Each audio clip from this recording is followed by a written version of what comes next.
Hash code और equal method क्या है? ये जावा का बहुत ही पॉपुलर एंड कॉमन क्वेश्चन है। इस वीडियो में हम लोग इसको डिटेल से समझेंगे। तो यहाँ पे जैसे लिखा हुआ hash code and equals method are used to compare the object. तो ये इक्वल्स मेथड और हैश मेथड का जो हम लोग यूज़ करते हैं वो ऑब्जेक्ट को कंपेयर करने के लिए करते हैं। तो इसको भी आगे और भी डिटेल से कोडिंग के थ्रू समझेंगे तो हम लोगों को बहुत ही आसान से समझ में आ जाएगा। अभी के लिए ये समझो कि दोनों मेथड का यूज़ जो होता है बस ऑब्जेक्ट को कंपेयर करने के लिए किया जाता है कि दोनों ये जो ऑब्जेक्ट्स हैं वो इक्वल है या नहीं है। इक्वल मेथड और हैश कोड मेथड को हम लोग एक एक करके समझेंगे। सो इक्वल मेथड को स्टार्ट करने से पहले हम लोग समझेंगे कि डबल इक्वल ऑपरेटर, ये जो डबल इक्वल ऑपरेटर है ये क्या है, और इक्वल मेथड और डबल इक्वल में हम लोग डिफरेंस को देखेंगे। डबल इक्वल ऑपरेटर और इक्वल्स मेथड को हम लोग एक एग्जांपल के थ्रू भी समझेंगे तो हमें समझ में आ जाएगा कि दोनों में डिफरेंस क्या है। सो ये डबल इक्वल ऑपरेटर जो होता है कोई दो ऑब्जेक्ट के रेफरेंस को कंपेयर करता है कि दोनों इक्वल है या नहीं, और साथ ही साथ उसके मेमोरी एड्रेस को भी चेक करता है कि दोनों मेमोरी एड्रेस सेम है या नहीं। सो यहाँ पे एक एग्जांपल लिए हुए हम लोग, जैसे एक स्ट्रिंग बनाए हैं, string s1 equals to hello. तो ये क्या करेगा, एक s1 जो है वो हमारा हो गया रेफरेंस, और हेलो जो है वो हमारा हो गया एक स्ट्रिंग ऑब्जेक्ट। ठीक है, तो ये कैसे बनेगा, तो इस तरह से एक हमारा यहाँ पे जैसे देख रहे हैं यहाँ पे एक हीप है, हीप के अंदर में स्ट्रिंग पूल है, और जब हम लोग इस तरह से लिखते हैं string s1 equals to hello, तो डायरेक्टली हम जब स्ट्रिंग में इस तरह से साइन करते हैं हेलो, तो ये क्या करेगा, स्ट्रिंग पूल के अंदर एक हेलो बना देगा। s1 क्या हो गया, ये हमारा इसको रेफरेंस कर रहा है ऑब्जेक्ट को। ठीक है, और एक दूसरा मान लो बनाए स्ट्रिंग s2 इक्वल्स टू, जो वैल्यू डाले हैं वो सेम ही डाले हैं, तो ये क्या करेगा, ये हमारा हीप में जाएगा और फिर स्ट्रिंग पूल में चेक करेगा कि ये जो ऑब्जेक्ट बना है ये अवेलेबल है या नहीं। अगर वो स्ट्रिंग हमें मिल गया तो बस उसको रेफर कर देगा, अगर वो नहीं मिलेगा तो वो नया स्ट्रिंग पूल के अंदर में एक ऑब्जेक्ट बनाएगा और फिर उसको उसी को रेफर करेगा। तो यहाँ पे हेलो डाला हुआ है जो कि ऑलरेडी हमारे पास, यहाँ पे देख सकते हो कि यहाँ पे ऑलरेडी हमारे पास है, तो ये S2 क्या करेगा, बस इसको डायरेक्ट यहाँ से रेफर करेगा। तो S2 जो है ये रेफरेंस हो गया इसका, तो इसका ये हेलो का कौन कौन सा रेफरेंस हो गया, S1 S2। तो अब बताओ इस केस में डबल इक्वल ऑपरेटर जो होता है वो रेफरेंस कंपैरिजन करता है। तो अब यहाँ पे बताओ कि S1 इक्वल्स डबल इक्वल्स और S2 करेंगे तो इसका रिजल्ट क्या आएगा, ट्रू या फॉल्स। इसका रिजल्ट आएगा ट्रू, क्योंकि एक ही ऑब्जेक्ट को दोनों रेफरेंस कर रहा है। तो अगर ये ट्रू हुआ तो इसका जो मेमोरी एड्रेस है वो भी सेम ही हो जाएगा, है ना। तो अभी देखते हैं आगे, ये दोनों समझ में आ गया। अब आगे चलते हैं। एक चीज़ समझो, जावा में दो तरह के टाइप्स होते हैं, नॉन प्रिमिटिव और प्रिमिटिव। सो नॉन प्रिमिटिव जो होता है जिसको हम लोग ऑब्जेक्ट बोलते हैं, यहाँ पे जैसे हम लोग पिछले एग्जांपल में समझे, तो वही चीज़ यहाँ पे लिखा हुआ है, it checks whether the two object reference point to the same memory location और सेम ऑब्जेक्ट। या तो सेम मेमोरी लोकेशन को रेफर कर रहा है या सेम ऑब्जेक्ट को। तो अगर ये ऑब्जेक्ट सेम सेम होगा तो उसका मेमोरी लोकेशन ऑब्वियसली सेम ही होगा। तो ये क्लियर हो गया हमारा नॉन प्रिमिटिव के पॉइंट ऑफ व्यू से। अब चलते हैं हम लोग प्रिमिटिव पे। तो जावा में जो प्रिमिटिव टाइप्स होता है जैसे इंट, फ्लोट, कैर, ये सारे चीज जो हुए ये प्रिमिटिव टाइप में आ जाता है। और ये क्या करता है, एक्चुअल वैल्यू जो होता है उसको कंपेयर करता है। जैसे ए इक्वल्स टू इंटीजर, मान लो इंटीजर है, ए इक्वल्स टू 10 लिख दिए, और बी आई इक्वल्स टू 10, तो ये दोनों का वैल्यू अगर सेम ही होगा तो वो ट्रू रिटर्न करेगा। तो इसमें ये प्रिमिटिव टाइप में क्या करता है, एक्चुअल वैल्यू को कंपेयर करता है। बट नॉन प्रिमिटिव टाइप में क्या करता है, वो उसका ऑब्जेक्ट ऑब्जेक्ट रेफरेंस चेक करता है। ठीक है, यहाँ तक क्लियर हो गया, डबल इक्वल्स ऑपरेटर क्लियर हो गया। अब इसके कोड को देख लेते हैं तो और अच्छे से समझ में आ जाएगा। यहाँ पे हमने एक जावा क्लास बना लिया है hash code and equal example के नाम से। अब इसमें हम लोग डबल इक्वल्स ऑपरेटर का कोड लिखेंगे। जैसे स्ट्रिंग हो गया, स्ट्रिंग s1 इक्वल्स टू, अब जो कि हमने देखा था एग्जाम्पल में लिख लिए। अब इसको कॉपी करेंगे और दूसरा एक ऑब्जेक्ट बना लेंगे s2, यहाँ पे हेलो, और जब हम इसको प्रिंट करेंगे s1 इक्वल्स टू s2, तो ये क्या रिटर्न करना चाहिए, ट्रू। यहाँ पे देखो ट्रू रिटर्न कर गया। ठीक है, जैसे कि हम लोग पिछले एग्जाम्पल में देखे थे डबल इक्वल्स का ये तो हो गया, चलो ठीक है, स्ट्रिंग पूल में कंपेयर कर रहा है। अब एक हम लोग स्ट्रिंग को दूसरे तरीके से बनाते हैं, जैसे ये string s3 equals to new string करके अगर बनाए तो यहाँ पे हेलो पास करेंगे तो ये भी क्या करेगा, एक स्ट्रिंग ऑब्जेक्ट क्रिएट करेगा, लेकिन ये स्ट्रिंग पूल में नहीं करेगा, ये हीप में करेगा और स्ट्रिंग पूल में नहीं जाएगा। अब क्या हुआ, यहाँ पे देखो s1 और s2 तो पॉइंट कर रहा है एक स्ट्रिंग पूल के ऑब्जेक्ट को, लेकिन जब s3 हो गया, s3 क्या पॉइंट कर रहा है, यहाँ पे जो हीप में s3 क्या किया, एक हीप में जो बनाया ऑब्जेक्ट उसको ये पॉइंट कर रहा है। तो S3 का मतलब हो गया ये जो हीप में है वो, यानी अब देखो, अब यहाँ पे वैल्यू तो दोनों का सेम है लेकिन मेमोरी एड्रेस यहाँ का सेम नहीं है, तो डबल इक्वल्स ऑपरेटर यहाँ से क्या कर देगा, रिटर्न फॉल्स कर देगा। ठीक है, दोनों का जब कंपेयर करेंगे तो वो रिटर्न फॉल्स करेगा। एक इससे बना लेंगे, string S3 equals to new string और हेलो। हम लोग जो टेक्स्ट स्ट्रिंग पास कर रहे हैं सेम ही है, अब हम कंपेयर कर रहे हैं इससे S3 से, क्या हो गया, फॉल्स। अब यहाँ पे देखो S1 डॉट इक्वल्स लगा के देखते हैं क्या आता है। अभी हम लोग इक्वल्स को नहीं देखे हैं, फिर भी यहाँ पे कोड में देख लो एक बार क्या रिटर्न करता है ये, ट्रू। क्यों, क्योंकि जो इक्वल्स था हमने डेफिनेशन में देखा कि इक्वल्स जो होता है उसके कंटेंट को चेक करता है, उसके वैल्यू को चेक करता है, और ये उसके रेफरेंस और मेमोरी एड्रेस को चेक करता है। ये कहाँ गया वो डबल इक्वल्स, रुको,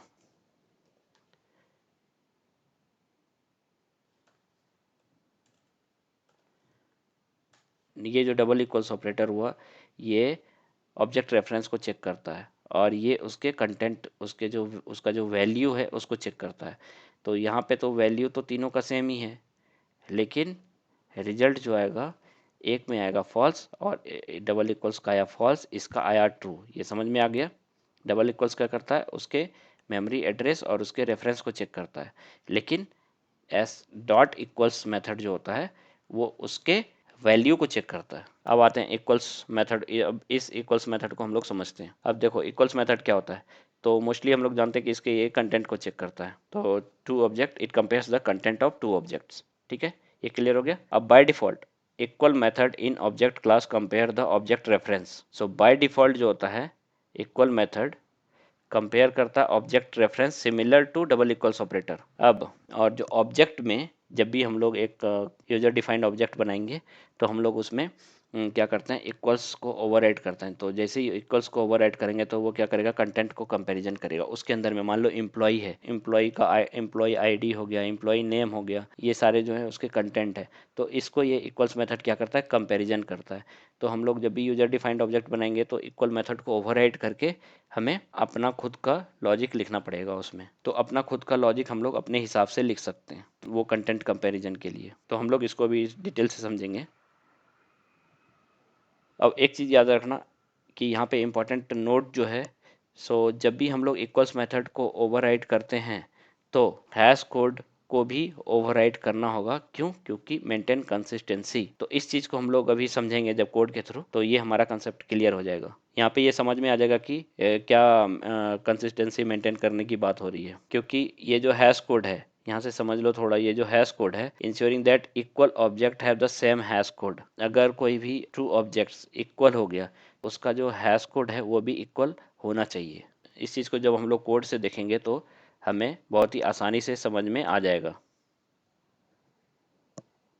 अब देखो हैश कोड को समझ लो। कोड स्टार्ट करने से पहले एक इक्वल तो हम लोग समझ गए, अब हैश कोड क्या होता है। तो सिंपल, जो हैश कोड होता है वो इंटीजर वैल्यू रिटर्न करता है। तो वो जो इंटीजर वैल्यू वो क्या, हैश कोड बोलते हैं उसको। तो hash code method in Java return से hash code value for the object. तो हमारा जो ऑब्जेक्ट है उसका जो हैश कोड वैल्यू होगा वो रिटर्न करेगा। और ये कैसे जनरेट होता है, ये होता है जो हैश बेस्ड डेटा स्ट्रक्चर है, जैसे हैश मैप हो गया, हैश सेट हो गया, इस चीज़ के द्वारा ये जनरेट होता है। हम लोग अब कोड कोड को देखते हैं। ये पुराना वाला सारा क्लियर कर दे रहे हैं।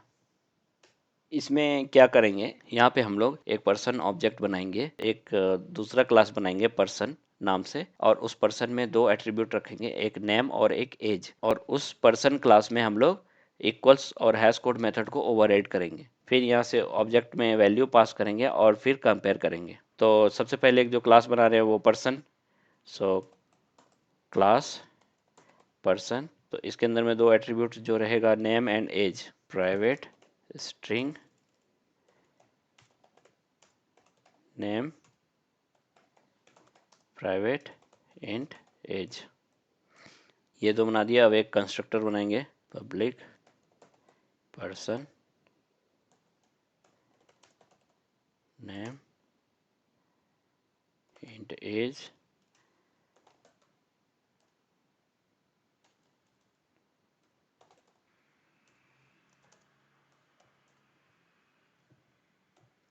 ये हमारा कंस्ट्रक्टर हो गया। तो यहाँ से हम लोग क्या करेंगे, इक्वल और हैश कोड को ओवरराइड कर देंगे।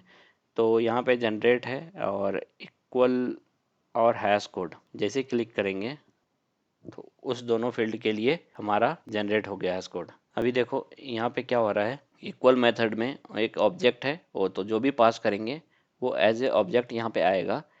और जैसे यहाँ पे इन केस में पर्सन है तो एक ऑब्जेक्ट बनाएंगे P1 और P2। तो P1 डॉट इक्वल्स और यहाँ पे पास करेगा अगर P2 तो ये चेक करेगा देश। तो इसका क्या मतलब हुआ, तो जो भी P1 डॉट इक्वल्स कर रहा है तो वो हो गया हमारा देश, मतलब जो करंट क्लास जिससे हम लोग कॉल कर रहे हैं तो वो उस चीज़ को रेफर करेगा। इक्वल्स, फिर यहाँ पे देखो इक्वल ऑपरेटर होता है, इस इक्वल मेथड के अंदर भी क्या हो रहा है, डबल इक्वल ऑपरेटर का यूज हो रहा है। और ये ऑब्जेक्ट जो भी P2 पास किए तो उसको कंपेयर किया, P1 इक्वल्स P2, फिर वो क्या कर देगा, रिटर्न ट्रू। और यहाँ से चेक कर रहा है object is instance of person, तो हाँ ये पर्सन ऑब्जेक्ट है और इसका ये रिवर्स है, मीन्स नहीं होता है तो रिटर्न फॉल्स। तो उसके अलावा अगर कुछ दूसरा होगा तो वो रिटर्न फॉल्स कर देगा, क्योंकि ये पर्सन के अंदर में लिखे हैं तो ये तो फॉल्स रिटर्न नहीं करेगा, तो ये इसको इसको स्किप कर जाएगा। और फिर यहाँ पे आएगा return age equals to person dot age. अब यहाँ पे उसका कंटेंट को कंपैरिजन कर रहा है कि एज चेक कर रहा है, फिर उसके पर्सन का जो नाम है उसको चेक कर रहा है। तो जो पास कर रहे हैं वैल्यू वो, और ये जो नेम हो गया, ये नेम हो गया हमारा इंस्टेंस, जो भी वैल्यू असाइन किए हुए हैं यहाँ से वो। तो बेसिकली ये क्या कर रहा है, यहाँ से उसके कंटेंट को चेक करेगा। ठीक है, ये दोनों अगर हो जाएगा तो हमें रिटर्न कर देगा ट्रू। तो यहाँ पे कंटेंट चेक कर दिया, दोनों का कंटेंट सेम है, ये ट्रू रिटर्न करेगा। तो इस तरह से हम लोग ओवरराइड कर दिए हैं। यहाँ पे देखो ये इफ दिस का मतलब होगा करंट, और ये जो ऑब्जेक्ट पास हो रहा है यहाँ अगर ये हुआ तो यहाँ से ट्रू रिटर्न कर देगा। और ये चेक करेगा कि ओ इंस्टेंस ऑफ पर्सन, अगर ये नहीं हुआ तो रिटर्न फॉल्स कर देगा। और फिर लास्ट में अगर ये दोनों नहीं सेटिस्फाई हुआ तो यहाँ पे आएगा उसके कंटेंट को चेक करेगा, age equals to person, person dot age. तो अगर ये दोनों सेम हो गया एंड फिर ये दोनों नेम भी सेम हो गया तो ये रिटर्न कर देगा हमें ट्रू। तो यहाँ पे ये बेसिकली क्या कर रहा है, कंटेंट कंपैरिजन कर रहा है। ऑब्जेक्ट का जो देख लिया कि कंटेंट सेम है तो ये रिटर्न कर देगा। और यहाँ पे जो हैश कोड है ये सिंपली क्या करेगा, ऑब्जेक्ट डॉट हैश, और उसमें दोनों चीज़ को पास कर दिया। तो ये जब भी इस क्लास के पर्सन को कॉल करेंगे तो ये हैश फंक्शन को क्या पास करेगा, नेम और एज, ये दो एट्रीब्यूट के बेस पे ही ये जनरेट करेगा। तो जब भी हम इसको कॉल करेंगे तो हमेशा ये सेम ही हैश कोड रिटर्न करेगा, क्योंकि नेम और एज हमेशा सेम ही रहेगा। तो इक्वल्स मेथड जब भी हम लोग लिखेंगे तो हैश कोड को लिखना मैंडेटरी है। अभी यहाँ पे एक एग्जांपल दिखाएंगे क्यों जरूरी है हैश कोड। तो अभी देखो यहाँ पे क्या करेंगे, ये जो पर्सन है हम लोग पर्सन में एट्रीब्यूट पास करेंगे, ये पर्सन के कंस्ट्रक्टर को हम लोग कॉल करेंगे। तो सबसे पहले person P1 equals to new person, इसमें जो एट्रीब्यूट पास करेंगे पहला नेम एलिस पास कर देंगे और जो एज होगा मान लो 25। अब सेम चीज़ को हम कॉपी करेंगे, एक दूसरा ऑब्जेक्ट बना लेंगे पर्सन P2 एलिस, सेम ही पास किए। अब हम लोग दोनों को कंपेयर करेंगे।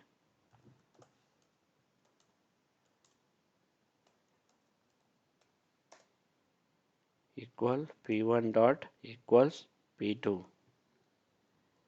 अब इसको जब हम रन करेंगे तो यहाँ पे ट्रू आ गया। अभी एक चीज़ देखो, अभी यहाँ पे क्या किया हमने, दोनों को कमेंट कर दिया, हैश कोड और इक्वल नहीं डाला है।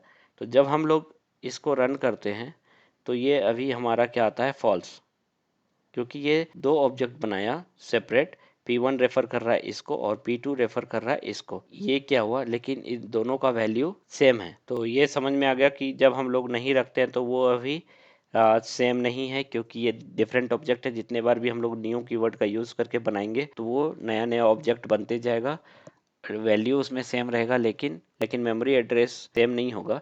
P1 P2 अलग अलग पर्सन को रेफर करेगा। तो ये जो रेफरेंस हुआ, ऑब्जेक्ट रेफरेंस, दोनों अलग अलग हो गया। तो इसके लिए ये फॉल्स हो जाएगा, P1 इक्वल्स P2। लेकिन प्रोग्रामेटिकली ये दोनों तो सेम होना चाहिए, क्योंकि पर्सन में जो हम पास किए हुए हैं एक बार, और दूसरे पर्सन में फिर से वही ऑब्जेक्ट को पास करने का कोशिश कर रहे हैं, तो यहाँ पे ये इंसर्ट नहीं होना चाहिए, क्योंकि दोनों सेम ही इम्प्लॉय, सारा फील्ड जो है उसका सेम है। तो ये चीज़ गलत हो गया। तो इसी चीज़ को सॉल्व करने के लिए हम लोग इक्वल मेथड को ओवरराइड करते हैं। और एक रूल है कि जब हम लोग इक्वल मेथड को ओवरराइड करेंगे तो हैश कोड को भी ओवरराइड करना मैंडेटरी है। अगर नहीं करते हैं तो जब भी कोई भी हैशिंग से रिलेटेड डेटा स्ट्रक्चर हम लोग यूज़ करेंगे तो वहाँ पे प्रॉब्लम हो जाएगा। जैसे hash map, hash set use करेंगे, क्योंकि वो क्या करता है, एक हैश कोड कॉल करता है। तो उस केस में हैश कोड क्या करेगा, डिफरेंट डिफरेंट जनरेट होगा और वो फिर इक्वल नहीं होगा। तो उसको अलग तरीके से वो स्टोर कर लेगा। अगर इसी चीज़ को हम लोग हैश कोड में सेव करेंगे, इसको एज ए की, इसको अलग बकेट में स्टोर करेगा, इसको अलग बकेट में स्टोर करेगा।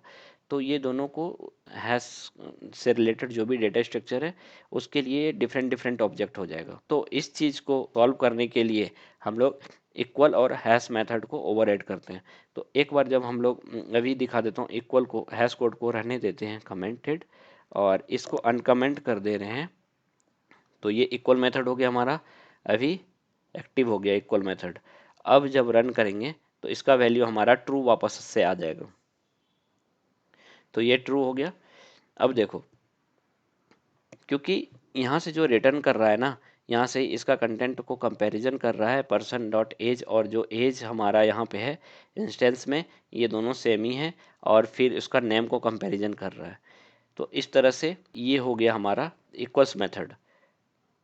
अब हम एक हैश मैप का एग्जांपल ले लेते हैं कि हैश हैश कोड जो है वो ज़रूरी क्यों है। अब देखो, अब हम लोग हैश मैप बना लेते हैं, हैश मैप, और यहाँ पे एक पर्सन ले लेते हैं, और जो ऑब्जेक्ट है उसको एज ए की, और जो वैल्यू है उसको एज ए स्ट्रिंग ले लेंगे, और एच मैप, फिर न्यू हैश मैप, इसमें वैल्यू डालेंगे H map dot put P1 कामा person1, और इसमें H map dot put P2 dot P2 comma person2। अभी क्या होगा, इसमें P1 और P2 इक्वल्स मेथड से तो यहाँ ट्रू दिखा रहा है, लेकिन हैश यहाँ पे क्या है, कमेंटेड है। यहाँ पे कमेंट क्यों, तो हैश कोड अभी हमारा ओवरराइड नहीं है। तो जब हम लोग हैश मैप यूज़ करेंगे तो इसका जो अपना हैश कोड होता है उसके थ्रू वो हैशिंग जनरेट करेगा, और दोनों को अलग अलग ये ऑब्जेक्ट समझेगा और अलग अलग बकेट में असाइन कर देगा। तो इसी को देखना है तो इसको भी प्रिंट कराते हैं। सिंपली हम प्रिंट कराने हैं हैश मैप।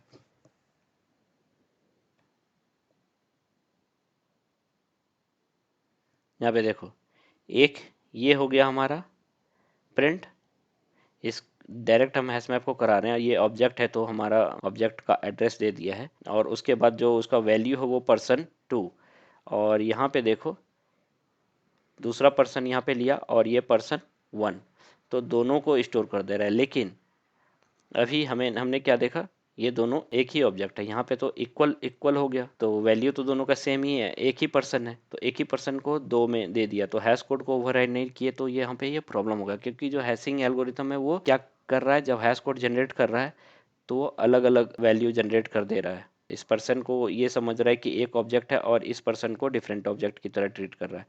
तो यहाँ पे क्या करेंगे, जब हम लोग हैशिंग कोडिंग को ओवरराइड करेंगे तो अब ये वाला हमारा पर्सन का जो खुद का है हैश कोड, ये कॉल होगा, ना कि जो इसके पास जो ये डिफ़ॉल्ट हैश कोड मैकेनिज्म है वो कॉल नहीं होगा, यहाँ से ये कॉल होगा। तो अब ये क्या करेगा, ये जो पर्सन का जो नेम और एज है उस बेस पे ये हैश कोड जनरेट करेगा। अब देखना कि इसमें ये दो होने के बजाय एक ही होगा, क्योंकि हैश मैप में की डुप्लीकेट नहीं हो सकता है। तो दोबारा जब हम लोग पुट करेंगे तो वो इसको रिप्लेस कर देगा। मान लो पहले में %1 डाला, फिर से सेम ही की अगर पास करेंगे तो %2 क्या करेगा, इसको ओवर ऐड कर देगा। तो ये वैल्यू चेंज हो जाएगा, की वही रहेगा, वैल्यू चेंज हो जाएगा हमारा, क्योंकि दोनों की सेम ही है। तो यहाँ पे 2 रिकॉर्ड क्रिएट हुआ था हैश मैप में, अभी क्या होगा, एक ही रिकॉर्ड क्रिएट होगा और सेकंड वाला ओवर ऐड कर जाएगा।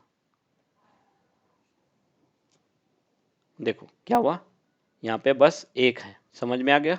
जब हम इसको हटाते हैं हैश कोड को, यहाँ पे 2 रिकॉर्ड आ जाता है हैश मैप में, और इक्वल मेथड ट्रू है क्योंकि यहाँ पे इक्वल मेथड ओवरराइड है, हैश मेथड को नहीं किए। तो इसीलिए हमें हैश कोड को भी ओवरराइड करना जरूरी होता है। जब भी हम लोग इक्वल का यूज करेंगे तो उसके साथ साथ हैश कोड को ओवरराइड करना जरूरी है।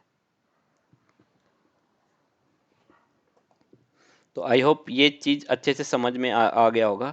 इसका जो कॉन्ट्रैक्ट होता है उसको देख लेते हैं। अब देखो कॉन्ट्रैक्ट क्या होता है, contract between hash code and equal method. अब आपको इसका कॉन्ट्रैक्ट खुद ही समझ में आ गया होगा, हैश कोड और इक्वल मेथड को।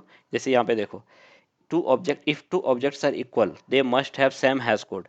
ये समझ में आ गया, अगर 2 ऑब्जेक्ट इक्वल है तो हैश कोड भी दोनों का सेम ही होगा। यहाँ तक कोई प्रॉब्लम नहीं है। दूसरा, if two objects have same hash code it doesn't necessarily means they are same.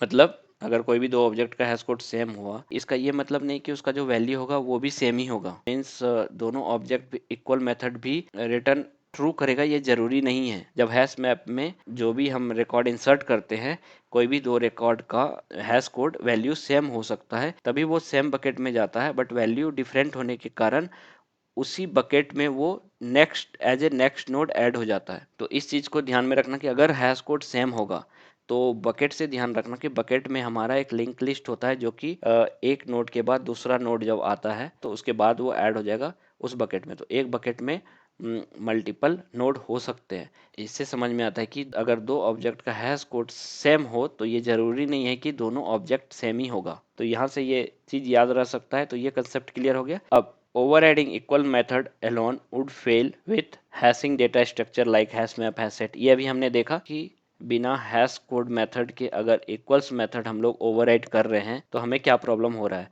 जब हम लोग हैशिंग डेटा स्ट्रक्चर से रिलेटेड जैसे हैश मैप का एग्जांपल देखे कि वो यूज कर रहे थे तो वो 2 रिकॉर्ड ऐड हो जा रहा था, लेकिन जब हमने हैश कोड को ओवरराइड किया तो वो प्रॉब्लम सॉल्व हो गया। तो यहाँ तक क्लियर हो गया।